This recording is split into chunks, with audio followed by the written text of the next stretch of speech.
Vamos lá para o terceiro vídeo. Eu comecei minha jornada cristã, eu comecei com muito temor. Minha mãe, recém-divorciada do meu pai, e acompanhei muito ela na igreja, ela sempre muito triste. Eu ia para a igreja várias vezes para ter o alento, né? E nas oportunidades que eu tive, eu vi que ela era uma mulher temente e que as pessoas ao redor estimulavam muito o temor a Deus. Isso foi uma semente muito forte no meu coração, na base da minha personalidade, né? Temer a Deus. Claro que eu extrapolava. Eu ia para o lado do medo de Deus, eu ia para o lado da raiva de Deus, eu ia para o lado da tristeza de Deus. Porque existem algumas esferas que eram muito enfatizadas. Anjo que vira demônio, inferno que vai ser lançado no lago de fogo, a liberdade que vai virar uma eleição maligna ou benigna, ou seja, vai virar uma não liberdade, uma imposição. O que é tudo isso, né? Caramba, mãe, obrigado. Foi a senhora que implantou esse temor. O temor é o princípio da sabedoria. Onde, quando e por que o afeto e o tempo de Deus acabou? Essa é a questão, né? Demônios, inferno, lago de fogo são pessoas ou ambientes onde o afeto de Deus não está mais lá. Algum motivo foi retirado. Mas a questão é, será que Deus retirar o afeto? Deus ele cancelar o afeto em algum pessoa, lugar? Será que isso é necessário? Ou será que isso é um sinal de falha do lado mal de Deus, do lado limitado de Deus? Parece, eu vou dizer a minha opinião, filhotes, como sempre. Para mim isso é necessário para equalizar o que chama-se de santidade. Infelizmente, felizmente, eu acho que nem Deus pode interferir nisso, no sentido de que pertence à essência dele. A santidade pertence a Deus.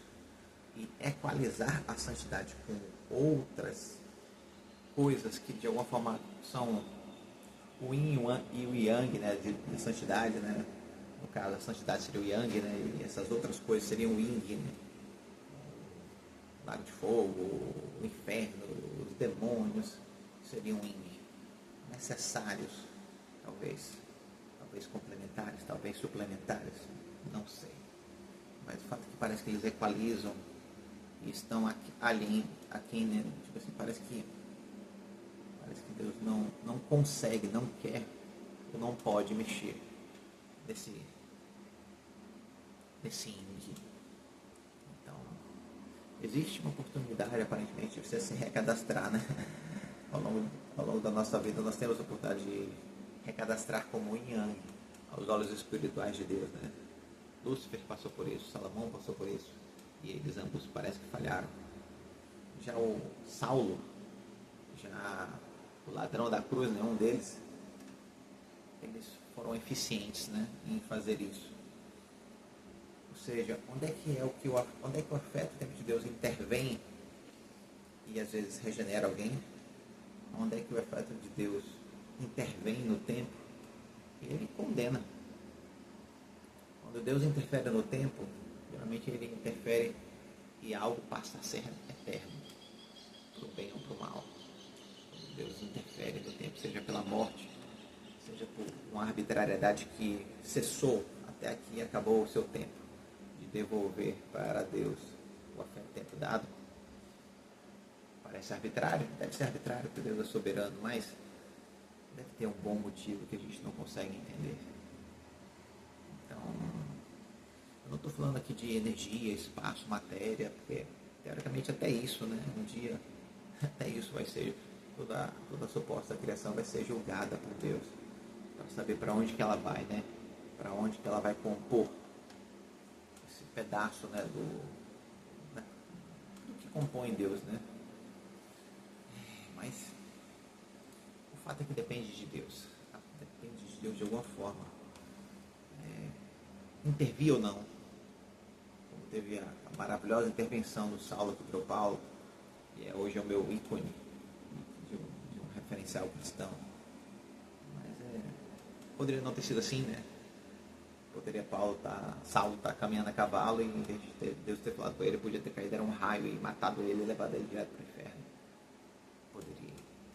Poderia ter, sei lá, poderia ser que o ladrão da cruz, o que foi para o céu, poderia ter sido o que xingasse Jesus, e o outro, vendo o outro xingando, reagiria e pediria: oh Deus, tem misericórdia de mim. E poderia ter sido o outro ladrão da cruz, dependendo das intervenções psíquicas inconscientes, que não dá pra gente saber se a gente é eleito ou livre ao mesmo tempo. Isso é um mistério. Mas o fato é que Deus recadastra a nossa situação diante deles, no tempo e fora do tempo.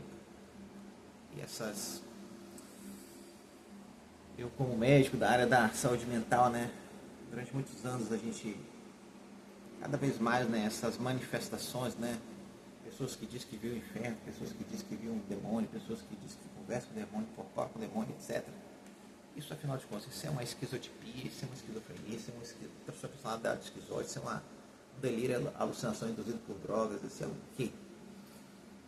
Eu diria que 99% dessas coisas são transtornos. Mas os 99% de transtornos não cancelam 1% de supostos verdadeiros momentos espirituais. A quantidade de transtornos de pessoas que falam baboseiras nessa esfera não é refutação de que inferno existe, demônio existe, lago de fogo existe, anjos existam, etc. Livre-arbítrio ou eleição exista. Uma coisa não cancela a outra, mas sem dúvida nenhuma, cada vez está mais diluído os transtornos mentais cientificamente comprováveis de algo realmente espiritual, algo realmente digno de dom, algo realmente digno de uma validação espiritual divina. Mas o que realmente importa, né? Importa se essas criaturas e lugares existem? Não. Talvez o que importe é Deus é mau o suficiente para criar esses lugares tenebrosos, criar essas criaturas tenebrosas. Eu acho que Deus não é mau, mas Deus é apenas santo. E por ser santo e por dar uma oportunidade de livre-arbítrio para as suas criaturas, as criaturas podem se configurar do lado yin ou yang, né, da santidade de Deus. Então, Satanás, inferno, seitas cristãs, seitas anticristãs, falsos profetas, meu Deus. Quais são os maiores inimigos de Deus? Os maiores inimigos de Deus provavelmente é só você. Você é amigo de Deus? Deus considera você amigo? Você é leal a Jesus e Jesus é leal a você? Jesus te conhece? Ou não? Você está no balaio de um desses daí. E se a gente está em paz com Jesus de verdade, essas variáveis não incomodam tanto a gente. Elas incomodam aquelas pessoas que nós amamos e que nós não queríamos que elas entrassem nesse universo maligno. E logo vai entrar aí entre os inimigos de Deus, logo vai entrar as inteligências artificiais, né, inimigas de Deus. Vai ser muito interessante, mas ao mesmo tempo é pouco importante, é pouco relevante. O que importa é você é amigo de Deus, Deus considera você amigo dele. Então, se isso é verdade, o resto, todas essas elucubrações são um pouco importantes. Minha mãe foi sábia, ela me ensinou o temor de Deus.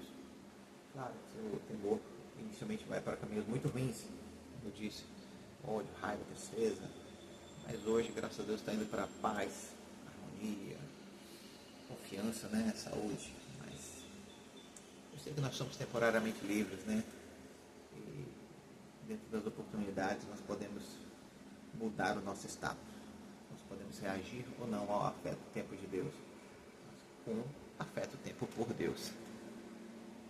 Mas o fato é que se existe um céu, existe um anticéu.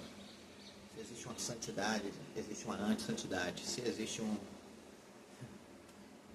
anjo que representa uma criatura mais santinha, existe um anti-anjo que tem uma estrutura menos santinha, como o diabo e anjo.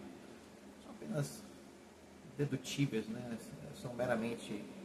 Existem opostos em tudo, né? Na ciência e provavelmente fora da ciência. Não tem nada demais a priori, né? A priori não tem nada demais. Né? O fato é que, tendo aqui o resuminho, né? Caramba, quando você vê a história de Lúcifer tão pequena, né? Você não se assusta? Você vê a história de Salomão, você não se assusta? Poxa, podia ser eu. Não sei, podia ser você, podia ser alguém que você ama. Só que em algum momento o tempo, a paciência, o afeto, o tempo de Deus foi retirado. E paciência, acabou-se. Saiu-se do tempo e foi para a eternidade. Mas nós ainda temos tempo, nós ainda temos oportunidade, nós temos afeto suficiente para receber e para dar. E teoricamente essas variáveis não deveriam, né? Nos incomodar, elas precisam existir, né? Assim como a substância escura, a energia escura precisa existir para que o nosso universo material e visível funcione. Provavelmente essas energias e matérias espirituais negativas, né? Malignas, infernais, elas precisam existir sim para talvez equalizar, equilibrar, sei lá, fazer sentido a energia e matéria espiritual positiva, que representa Deus, Pai, Filho, Espírito Santo e nós que queremos compor isso. Eu acredito que é isso. É isso, meus filhos. Deus não é mau, Jesus não é mau, mas Ele é santo. E a santidade dele, infelizmente ou felizmente, comporta complementos, suplementos que são aterrorizantes e que nós poderíamos compreender melhor mais adiante, mas enquanto não compreendemos, aceitemos. Enquanto não compreendemos, não transformemos isso numa fonte de raiva, tristeza e ódio, que isso não atrapalha a minha ligação com Jesus, não atrapalha a minha salvação, porque se atrapalhar, a falha é minha e as consequências serão minhas. Deus vai continuar sendo Deus, explicando, não explicando o porquê que demônio, inferno, lago de fogo, livre-arbítrio ou eleição existe ou não existe. Obrigado, mãe, pelo temor que a senhora implantou no meu coração. É uma senhora especial demais. A senhora não imagina. A senhora não imagina. Muito obrigado. Que o temor que a senhora implantou em mim eu consiga plantar também, replantar nos corações dos seus netos.